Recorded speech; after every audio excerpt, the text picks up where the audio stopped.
Kalau kalau urusan gaya sih aku ngerasa enggak sih ya. Soalnya mau gimana pun kalau ada masalah aku juga tetap makan sih. Iya, mungkin ya lebih ke mental sih ya, lebih.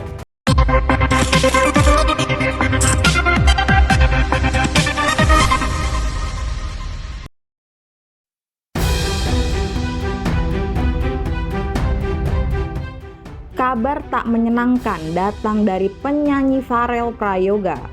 Berawal dari ayah kandungnya, Joko Suyoto, terlibat kasus judi online yang menyeret nama baik Farel. Kini, Farel juga harus mengalami konflik dengan sang ayah terkait kesalahpahaman pengelolaan penghasilan Farel selama di industri hiburan. Polemik keduanya berawal dari munculnya Farel di sebuah podcast yang menceritakan kondisi ekonominya yang buruk. Tak hanya itu, Farel juga sempat mendapatkan sindiran dari ibu sambungnya yang menyebut jika Farel merupakan anak dari hasil di luar pernikahan. Rais juga menjelaskan jika selama menjadi manajer Farel, semua kebutuhan dan hak Farel secara transparan sudah dipenuhi.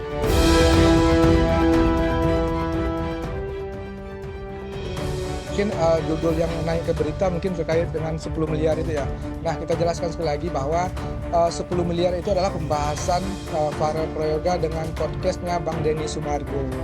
Di situ Bang Denny Sumargo menanyakan kira-kira berapa ya yang dihabiskan keluarga. Terus di luar frame itu saya menjawab dari kejauhan mungkin sekitar 600 meter, perjalanan 600 meter itu. Kalau misalnya pendapatan awal Farel dari awal dia viral mungkin berkemungkinan kurang lebih 10 miliar. Itu pendapatan bukan yang dihabiskan bahasanya ya. Pendapatan dari awal viral bisa. Total berarti ya. Kurang lebih ya, bahasanya kurang lebih, tetap ada kurang lebih. Nah itu jawaban dari saya. Cuman yang namanya media kan menaikkan headline beritanya orang tua Farel Prayoga menghabiskan uang 10 miliar. Itu berita yang beredar. Sebenarnya nggak ada juga di frame seperti ini saya ngomong seperti mereka menghabiskan uang 10 miliar, nggak ada seperti itu. Pembahasannya sebenarnya bukan karena itu. Hebohnya berita ini setelah viralnya ibu tiri Farel mengklarifikasi bahwa Farel itu anak di luar nikah, anak perselingkuhan. Di situ mungkin fansnya Farel nggak bisa terima bahwa seharusnya dia tidak melakukan statement seperti itu, tidak bagus. Karena Farel ini tidak salah apa-apa, maupun dia anak di luar pernikahan, nggak perlu harus diumumkan seperti itu. Karena dia nggak minta dilahirkan. Yang namanya anak-anak itu kan nggak tahu apa-apa dia. Gitu. Jadi bukan masalah 10 miliar ini sebenarnya. Jadi mungkin kembali lagi setelah beliau keluar dari penjara masih berkomunikasi baik dengan saya. Mungkin juga ada tekanan-tekanan dari belakang. Membuat huru-hara biar ada permasalahan mungkin. Padahal yang dirugikan di sini jelas-jelas Farel Prayoga dari segi mentalnya, dari segi pekerjaannya, dari segi pendidikannya itu terganggu pasti. Itu salah besar karena kenapa selama ini saya selalu transparan sama dia. Saya tidak melakukan pelaporan setelah ayahnya masuk penjara. Nah, tapi saya sudah membuat buku untuk Farel menulis ada pemasukannya berapa, pengeluarannya berapa, itu tercatat rapi dan itu sudah saya kirim ke pihak pengacara yang pada saat kita tanda tangan kontrak itu kan ada saksi pengacaranya. Sudah saya kirim karena selama ini sebelum ayahnya masuk ke dalam penjara itu kita misalnya ada dapat job ini. Katakanlah nominal jobnya 20 misalnya gitu. Saya kasih haknya Farel 70%, saya transfer ke ayahnya Farel, saya transfer ke Farel juga selipnya, jadi dua-dua. Tapi ayahnya Farel ini tipikal orangnya yang ganti-ganti nomor gitu. Di saya aja udah 47 nomor. Saya nggak tahu apa perbuatan dia yang sampai dia harus ganti-ganti nomor seperti itu terus, ya. Nah, jadi kan nggak tinggal catatan itu. Tapi saya sudah mengirim beberapa bukti itu ke pengacara yang terlibat pada saat kita tanda tangan kontrak. Itu sudah clear. Dan dia Farel juga sebenarnya malu ya, karena selama di Jakarta itu Farel semuanya fasilitasnya saya. Itu rumah saya, apartemen saya, mobil saya, bahkan Farel itu pada saat saya daftarkan Farel di Al Azhar di sekolah itu dengan uang pribadi saya. Pada saat saya daftarkan Farel, itu orang tuanya juga sebenarnya tahu. Jadi Farel itu selama hidup sama saya di sini, entah itu makan Farel, laundry, semua macam itu semua tanggungan saya. Oh itu saya sudah tunjukkan ke pengacara dari ya pada saat kita tanda tangan kontrak, sudah clear. Dan sebenarnya saya bahkan sering membantu beliau dengan uang pribadi saya. Ketika viral itu manajemen sambil tidur aja jobnya berdatangan, ya. Ya. Tapi pada saat saya itu Farel itu udah bukan seviral dulu, jadi saya itu yang harus bekerja keras untuk mengeluarkan karya-karya baru, untuk membuat artis saya masih tetap harus eksis. Jadi saya ketika Farel perubahan suara, bayangin ya, perubahan suara dari anak-anak ke remaja itu kan jadi pecah ya ke suaranya ya. Nah, strategi yang saya lakukan memberikan guru vokal Farel, guru vokal yang bagus, ngajarin Farel piano, saya kasih guru les piano. Pokoknya saya sudah melakukan tanggung jawab saya melebihi dari apa yang sudah disepakati di kontrak itu. Melebihi itu. Sebenarnya ya, kalau misalnya yang sama saya itu Farel sempat membeli rumah juga, satu rumah.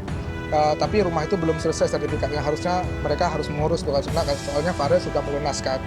Nah, terkait dengan uang kemana yang mereka gunakan itu mereka lebih tahu harusnya. Karena di awal viral itu cukup kencang pendapatannya, Pak.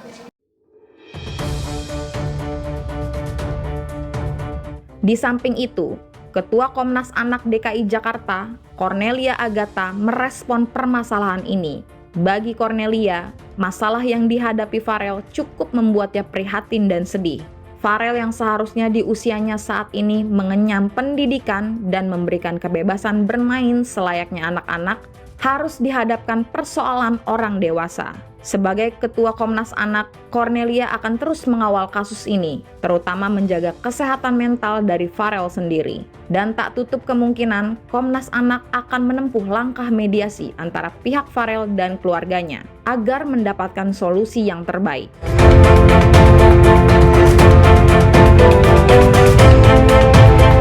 Sedih ya pastinya, karena biar bagaimanapun kan seorang anak itu memiliki hak ya, banyak hak yang ya memiliki hak bermain, belajar dan sebagainya gitu. Jadi ya harus memiliki kebebasan itu ya untuk menikmati masa kecil yang indah, untuk masa depan yang cerah. Jadi melihat permasalahan ini memang kita mencoba memberikan perlindungan terhadap Farel lebih ke untuk tetap mendapatkan hak-haknya dan juga menjaga kondisi psikisnya, terutama karena kesehatan mental seorang anak itu memang yang utama ya untuk menjalankan aktivitasnya sehari-hari, kehidupannya sehari-hari, dan bagaimana anak itu kan masih dalam kondisi yang tumbuh berkembang, terus juga apalagi dia kan anak yang talentanya tinggi ya, potensial gitu. Jadi masih punya semangat berkarya, energinya juga masih besar sekali untuk berkarya gitu kan, berkarir. Walaupun saya juga menegaskan di sini bahwa pendidikan ya, sekolah itu nomor satu, walaupun juga sudah sibuk nyanyi dan sebagainya, tapi pendidikan itu yang utama ya gitu untuk sekolahnya.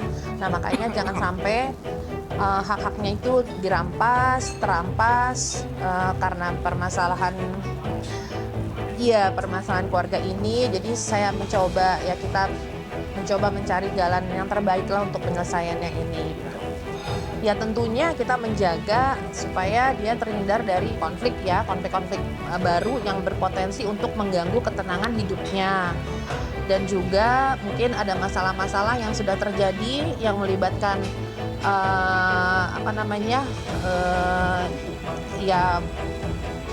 yang bisa berpotensi untuk merusak hak-haknya ya gitu, untuk mendapatkan hak-haknya dan juga mengganggu konsentrasi untuk bekerja, belajar dan sebagainya, ya itu kita upayakan supaya itu tidak terjadi ya untuk kedepannya gitu.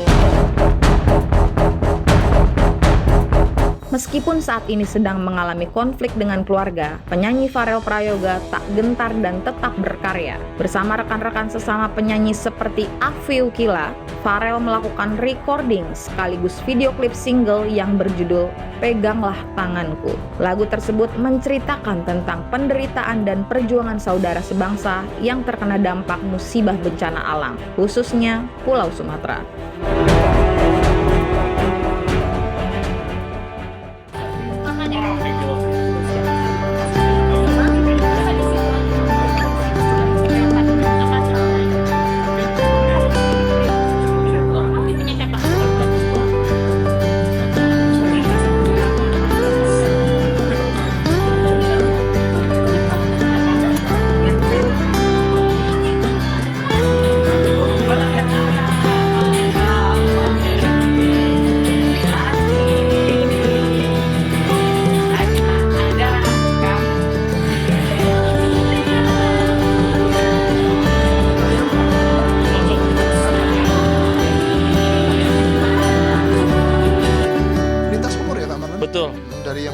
sama yang paling tua. Enggak. Betul sekali. Jadi biar seluruh generasi bisa relate sama lagu ini. Karena yang terkena bencana ini pun nggak cuman orang tua, nggak cuman anak kecil merata. Jadi kita ya sebagai simbolis lah ya, dari semua umur, dari yang paling kecil sampai yang paling dewasa. Hampir seluruh lirik sih saya nulisnya berdasarkan apa kejadian yang sedang dialami saat ini. Yang nggak ada yang siap untuk bencana. Ya, Tapi yang sudah terjadi ya biarlah terjadi. Sekarang fokus ke depannya seperti apa untuk mengembalikan ini seperti semula dan lebih baik lagi. Harapan saya ya semoga Sumatera dan sekitarnya lekas membaik, dan semoga yang belum dapat baju bisa dapat baju nanti waktu kita ke sana ya. Bisa dapat makan juga, dan semoga kalau kita ke sana ya semoga bisa membaik, bisa seperti sebelumnya.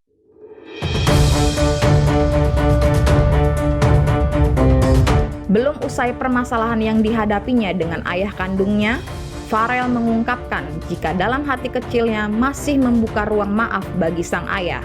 Dirinya ingin menyelesaikan semua permasalahan secara kekeluargaan. Meski begitu, Pharrell mengungkapkan jika selama menghadapi konflik yang terjadi, dirinya sampai terkena gangguan mental. Hal ini tentu menjadi sorotan bagi pihak KPAI yang kabarnya akan segera memanggil kedua orang tua Pharrell. Kini, Pharrell beserta manajernya, Rais, berharap agar semua keluarga Pharrell bisa sadar untuk tidak mengulangi perbuatan yang serupa.